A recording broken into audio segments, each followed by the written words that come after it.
လမ်းခွဲခြင်းတွေမှာသင်ခန်းစာတွေရှိတယ်။သေခွဲကွဲရသည်ဖြစ်စေရှင်ခွဲကွဲရသည်ဖြစ်စေသေခွဲကွဲရတဲ့အခါသေခြင်းဆိုတာကြီးတယ်ငယ်တယ်မရွေးဘူးအချိန်မရွေးတင်နိုင်တယ်။တကယ်တော့သေသွားတဲ့အခါကိုရှာဖွေထားတဲ့စီးစိမ်ဥစ္စာယာရုအာဏာတွေကကိုနောက်ကိုဘာမှမဟုတ်ပဲကိုလုပ်ခဲ့တဲ့ကုသိုလ်ကောင်းမှုတွေမှတပါတခြားဘာမှယူသွားလို့မရပါလား။ဒါကြောင့်ငါဟာအသက်ရှင်ခွင့်ရနေတဲ့လက်ရှိချိန်လေးကိုစိတ်ကောင်းလေးထားပြီးကုသိုလ်ကောင်းမှုတွေငါရဲ့တန်တန်မှာတိုးပွားအောင်ကြိုးစားပြီးဘဝကိုအေးချမ်းစွာဖြတ်သန်းရမယ်လို့သင်ခန်းစာယူရမယ်။ရှင်ခွဲကွဲရပြန်တော့လည်းပဲလူတွေဟာပြောင်းလဲတန်တန်သဘောတဘာဝရှိတယ်။အမြဲတမ်းငါဘေးနားမှာရှိနေနိုင်မှာမဟုတ်ဘူး။အမြဲတမ်းလည်းငါဘော်ကိုကောင်းပေးနိုင်ကြမှာမဟုတ်ဘူး။အကောင်းနဲ့အဆိုးဆိုတာလူတွေရောက်မှာတုံတွဲပြီးတော့နေတတ်ပါလား။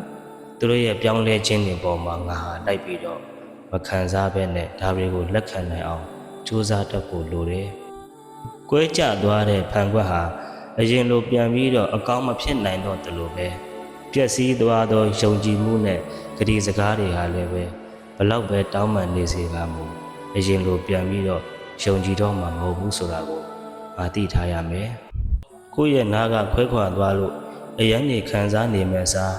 မိမိရဲ့ဘဝကိုပြန်တည်ဆောက်မယ်။ကျမ်းမာအောင်နေထိုင်မယ်။ကိုယ့်ရဲ့ဘဝကိုတန်ဖိုးထားရမယ်။ချစ်မြတ်လို့ရမယ်။အချိန်တန်ရင်တော့ကိုယ်နဲ့ထိုက်တန်တဲ့အရာကိုယ်တန်မှုကိုနားလည်တဲ့သူကတော့ကိုမရှာဘဲနဲ့ကိုယ်စီကိုလာလိမ့်မယ်လို့သင်ခန်းစာရေးပါမှာ။တကယ်တော့ဘဝမှာ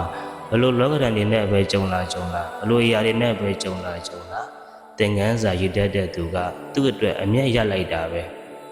သင်ခန်းစာယူတတ်တဲ့သူကအချိန်ကြာလာလေပို့ပြီးတော့သင်ခန်းစာရလာလေပို့ပြီးတော့တာမာလာလေပဲဖြစ်ပါတယ်။ဒါကြောင့်ဘဝမှာဘလို့ຢာတွေပဲကြုံလာ